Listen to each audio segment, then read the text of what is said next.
నాన్న matching blouses ఇంకా dresses తెచ్చుకోవాలి. మీరు ఆఫీస్కి వెళ్ళేటప్పుడు నాకు చెప్పండి. నాకు కుదరదు, ఆడికి చెప్పు.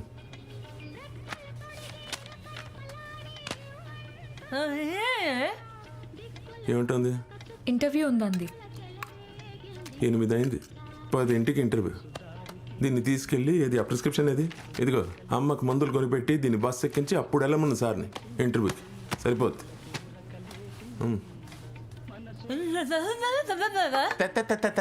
ఏమిటే దాన్ని పిప్పి పనుకోవాలా? ఇంత తక్కువ టైంలో అంత పని ఎలా చేస్తాడో అంటుంది. ఇంత జీతంతో ఇంతమందిని పోషించట్లే, అలాగే వేయడము సేమ్. రేయ్ మంది మిడిల్ క్లాస్, 1,00,000 పనులు 1,00,00,000 వరీస్ ఉంటాయి. తలంచుకుని వెళ్ళిపోవాలంతే. అలాగే.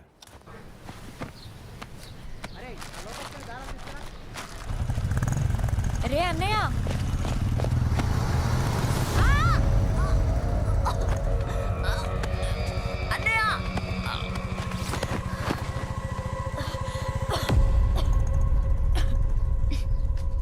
అమ్మ మందులు నువ్వే కొనేవే, ఇంటర్వ్యూ టైం అయిపోతుంది. వాళ్ళ చున్నీ లాక్కెళ్ళారా కదా, అదే ఆడవాళ్ళు అయితే కలర్ నచ్చింది కొట్టేశారు అనుకోవచ్చు. మగాళ్ళు ఇలా ఏం చేసుకుంటారే, ఇలా పిచ్చ కాకపోతేనా. ఇదిగో చిల్లరతో చాక్లెట్లు కొనేసుకో. చెల్లిని ఎవరైనా ఏడ్పిస్తే కోపడ్డం కొట్టడం లాంటి కాన్సెప్ట్స్ ఏం లేవేంటి? రిలాక్స్. నీకు నా మీద చాలా పెద్ద పెద్ద ఎక్స్పెక్టేషన్స్ ఉన్నాయి బంగారం. ఇంటర్వ్యూ టైం అయిపోతుంది. ఇదే ప్లేస్లో నీ గర్ల్ ఫ్రెండ్ ఉంటే ఇలానే మాట్లాడతావా? మాట్లాడు. పోరా. రచ్చకొట్ట పడుతుంది. ఇప్పుడైనా చేయాలనిపిస్తుంది. బ్రదర్, మా సిస్టర్ చున్నీ తీసుకుని ఒక బ్యాచ్ అటు వెళ్ళారు. ఆ రెడ్ అండ్ ఫీల్డ్ మీద వెళ్ళారు వాళ్ళేనా? దరిద్రులు దేని మీద వెళ్తే ఏంటి కానీ ఎటు వెళ్ళారు?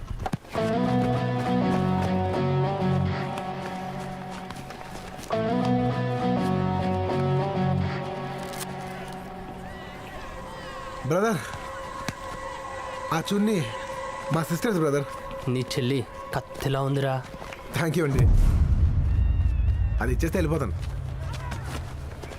నీ చెల్లెనిచ్చి ఈ చున్నీ తీసుకెళ్ళు.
చున్నీ చున్నీ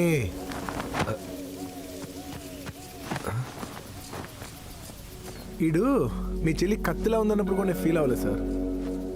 సరే అందగతి కదా, ఓ ₹1,00,000 కట్నం కలిసి వస్తుందని హ్యాపీగా ఫీల్ అయ్యాను. అది సార్ మా మిడిల్ క్లాస్ వాళ్ళ మెంటాలిటీ. ఇంత లోపల ఎవడు సార్ 80s విలన్స్ లాగా పుసుక్కుని చెల్లెలు ఇచ్చి చిన్న తీసుకెళ్ళి ఇలా ఏం డైలాగులు సార్ అవన్నీ? గుండెల్లో గరిటేసి కెలికేసినట్టు అనిపి.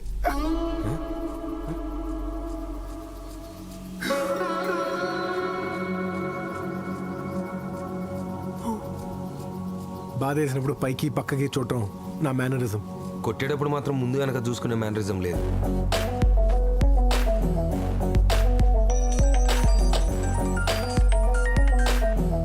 చిన్ని సారీ రా, నేను ఇందాక కోపంలో అనేసాను. ఏ ఊరికే బాబు, నువ్వు కెలికావు కాబట్టి వెళ్ళి చున్నీ తీసుకొచ్చా. వాళ్ళు ఇచ్చారా? మనం ఉతికితే ఆర్ఎస్ మరి ఇచ్చాడు. సూపర్ రా. ఇది తడవకుండా లేసిందేనా? స్టైల్గా ఉంది కదా, నాకు కూడా నచ్చింది.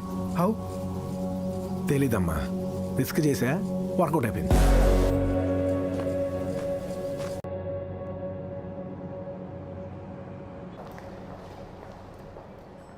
టూరిజం కంపెనీలో ఎందుకు జాయిన్ అవుదాం అనుకుంటున్నారు? చిన్నప్పటి నుంచి కాలనీ కూడా దాటలేదు సార్. ఇక్కడైతే కంట్రీ దాటిస్తారేమో అని. కుర్రాడు బాగా స్పీడ్గా ఉన్నాడు. ఏదిటి? I'm Ravinder Reddy. Hello sir. నేను నార్మల్గా సేల్స్ డీల్ చేస్తుంటాను, కానీ మా హెచ్ఆర్కి ఏదో చిన్న యాక్సిడెంట్ అయిందట. ఆయన తర్వాత జాయిన్ అవుతారు. ఈలోగా మనం continue sure sir, all the best. ఏ నీ సెన్స్ ఆఫ్ హ్యూమర్ నచ్చిందయ్యా. Thank you sir. Bantu interesting name. Dream ఏంటయ్యా? ఎవరన్నా డ్రీమ్ అంటే బ్యాంకాక్ వెళ్ళడం, బెంట్లీ కారు కొనుక్కుంటాం అంటారు. నువ్వేంటి బట్టలు బ్రాకెట్లో ఫస్ట్ హ్యాండ్ అని రాసావు? టైం ఉందా సార్? బాగా. ఏమండి, రేపు వాడి కాలేజ్ తెరుస్తున్నారు, బట్టలు ఏమన్నా తెచ్చారా? తేకపోవడం ఏంటే, మన రామచంద్ర గారి అబ్బాయితో ఇలా మా వాడు కాలేజ్లో జాయిన్ అవుతున్నాడు అన్నాను అంతే. వాడుతున్న బట్టలు మడతెట్టిచ్చేసాడు పాపం. అంతేనా? చేతిలో ఉన్న పర్ఫ్యూమ్ ఏంటా అని చూశాను. ఆయన కొట్టుకుంటుంది మూతెట్టి ఇచ్చేసాడు ఏంటి కొంప తీసి? ఏంట్రా ఎడకరమా కావాలా వద్దా?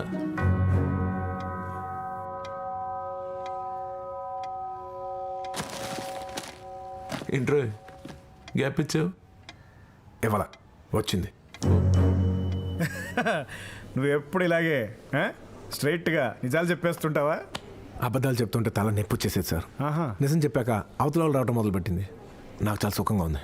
అయితే ముందు నువ్వు చిన్న చిన్నగా నిజాలు చెప్పడం ప్రాక్టీస్ చేసి ఉంటావు కదా? అబ్బాయి లేదు సార్, ఎత్తుకుంటే మంచి గుండ్రా ఎత్తుకున్నాను. రే ఆ చిట్టీలు మూర్తిగాడు అనుకుంటా, నాన్నగారు లేరని చెప్పు. ఏమా నాన్నగారు ఉన్నారా? నాన్నగారు లేరని చెప్పమన్నారండి.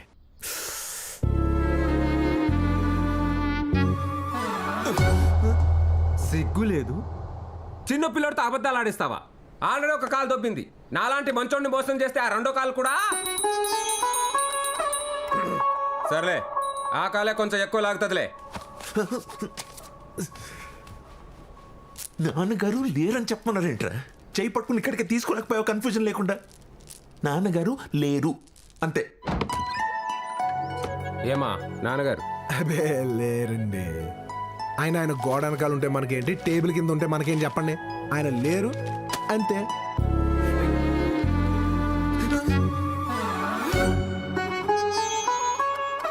నీ ఆవిడ లేదుగా? సిగ్గు లేదురా నీకు?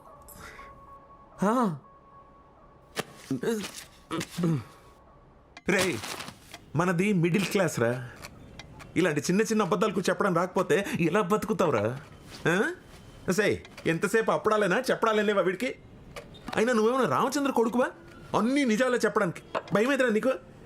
నిజం చెప్పేప్పుడే భయం వేస్తుంది అన్న, చెప్పకపోతే ఎప్పుడు భయం వేస్తుంది. వావ్, అది పగ్గిలిపోయింది, అసలు మామూలుగా లేదు. పిల్లల్ని కనేటప్పుడే అమ్మకు నొప్పి వస్తుంది, నాన్నకు మాత్రం ఎప్పుడు నొప్పేస్తుంది. ఏమే దీన్ని కొట్టమెందుకు చెప్పట్లేదు? ఆడికి ఫ్యాన్స్ ఉన్నారు కొట్టారు, మీకు లేరు కొట్టరు. కూర్చుని తినండి. ఎంబీఏలో సీట్ వచ్చింది. Super college sir. మరి ఎందుకు వదిలేసావు? డేయ్ అయిపోయిందిరా నీ పని, మొత్తం సెట్ చేసేసా. సెట్ ఏంటి? వాడి స్కాలర్షిప్ క్యాన్సిల్ చేయించి దానికి సీట్ అడగడం ఏంటండి? వాడిదే ఉంది మగాదవా, ఎలాగోలా బతికేస్తాడులే. ఏంట్రా చూస్తున్నావు? రే ఒకటి చెప్పనా, 10 సార్లు 90s అవుట్ అయిన నంబర్ ఆఫ్ సెంచురీస్లో సున్నానే వేస్తారా. నీ బతుకు అంతే, చేతి ముద్ద నోటికి వెళ్ళదు. చెప్పాను కదరా, కొన్ని జాతకాలు అలాగే తగలాడతాయి మరి. Very bad.